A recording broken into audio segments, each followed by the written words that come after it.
उषा का सगा बेटा सुनील और बहू कीर्ति उन्हें उनके सौतेले बेटे के साथ छोड़कर जा रहे होते हैं। बेटा, तेरी जब कमाई बढ़ जाएगी कम से कम तब तो मुझे तू लेने आ जाना। हाँ हाँ माँ, क्यों नहीं। चलो भी, अब कितना लेट कर दिया है, टैक्सी इंतजार कर रही है बाहर।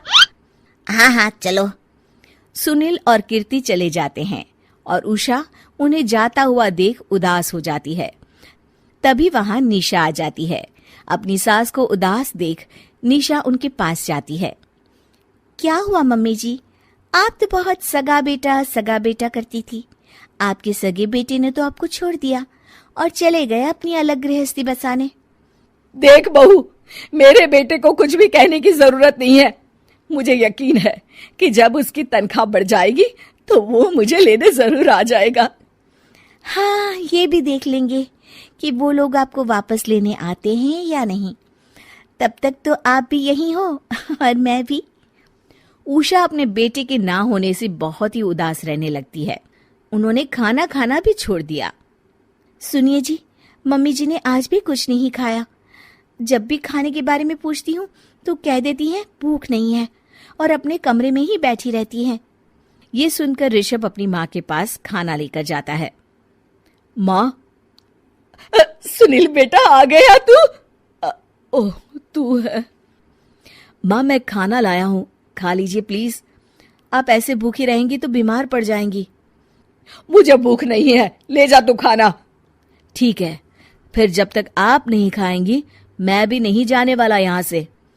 अरे तू क्यों जिद करता है? कहा ना मुझे भूख नहीं है। अरे मम्मी जी, आप खा भी लीजिए ना, ये कितने प्यार से आपको खिला रहे हैं, उसकी तो कदर कर लीजिए कम से कम। अरे तू क्यों बीच में हमेशा अपनी टांग अड़ाती है? ठीक है, लाओ दे दो। कम से कम खाने के बाद तुम दोनों तो इस कमरे से जाओगे। उषा खाना खा लेती है और ऋषभ और निशा ये देखकर खुश हो जाते हैं। चलो, कम से कम माँ ने खाना तो खा लिया। उषा एक दिन सुनील को फोन मिलाती है। हेलो बेटा सुनील, तू घर मिलने आ जाना बहू को लेकर। कितने दिन हो गए, बहुत मन कर रहा है मेरा। हाँ हाँ ठीक है माँ, ऑफिस में बहुत काम है, टाइम मिला तो आ जाऊंगा। सुनील फोन काट देता है। हेलो सुनील बेटा। सुनील की बात सुनकर उषा उदास हो जाती है। तभी वहां ऋषभ आ जाता है। माँ, ये देखो, मैं जलेबी लाया हूं तुम्हारे लिए, तुम्हें बहुत पसंद है ना? उषा जलेबी देखकर बहुत खुश हो जाती है। अरे वाह, जलेबी ला दे।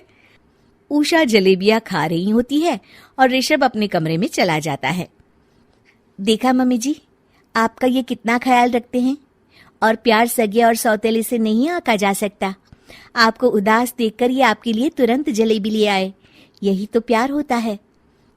ये कहकर निशा वहां से चली जाती है और उषा सोचने लगती है, शायद तू ठीक कह रही है बहू। उषा देखती है कि ऋषभ उसका बहुत ख्याल रखता है और उसे उसकी गलती का एहसास होने लगता है। एक दिन सुनील और कीर्ति घर पर आते हैं। उषा उन्हें देखकर खुश हो जाती है। और माँ, कैसी हो? अरे बहुत अच्छी हूँ। ऋषभ और बहू मेरा बहुत ख्याल रखते हैं। वैसे मुझे नहीं लगा था कि तू आएगा बहू के साथ। क्यों, ऐसा क्यों लगा आपको माँ? बेटा, फोन पर तूने कहा था कि तुझे बहुत काम है। हाँ माँ, पर मुझे ये भी तो पता था ना कि मेरी माँ इंतजार कर रही होगी मेरा। ना बेटा ना, मैं तो इंतजार नहीं कर रही थी, मैंने तो उम्मीद ही छोड़ दी थी। सुनील को यह देखकर अजीब लग रहा होता है कि उसकी माँ ऋषभ से अब बहुत अच्छे से बात कर रही होती है और उसके आने की उनको कोई खास खुशी भी नहीं होती है।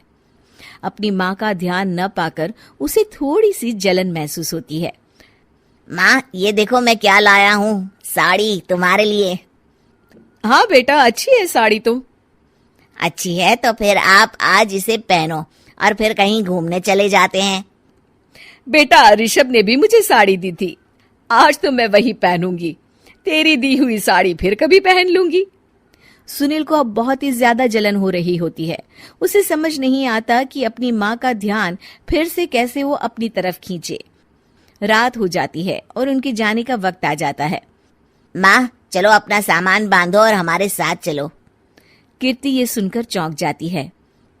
ये क्या कह रहे हैं आप? हम सासू माँ को लेने थोड़ी ना आए थे। अरे तुम चुप हो जाओ। माँ चलो जाओ, अपना सामान बांध लो। आप मेरे साथ आ रही हो, मैंने कह दिया तो कह दिया। अरे पर बेटा, तेरी तो तनख्वाह कम है, मैं तुझ पर बोझ नहीं बनना चाहती। अरे मुझ पर बोझ नहीं हो माँ, बस आप चलो ना, मैं लेकर ही जाऊंगा आपको। नहीं बेटा, अब मैं नहीं आना चाहती। मैं तो अब ऋषभ और बहू के साथ ही रहूंगी। ये सुनकर ऋषभ चौंक जाता है। ये क्या कह रही हो माँ? हाँ बेटा, मैं कहीं नहीं जाने वाली अब। माँ, अब सच में नहीं जा रही? नहीं बेटा, मैं तो तेरे पास ही रहूंगी अब, और जो प्यार मैं तुझे नहीं दे पाई वो सब दूंगी बेटा। ऋषभ और उसकी माँ गले मिलते हैं और निशा खुश हो जाती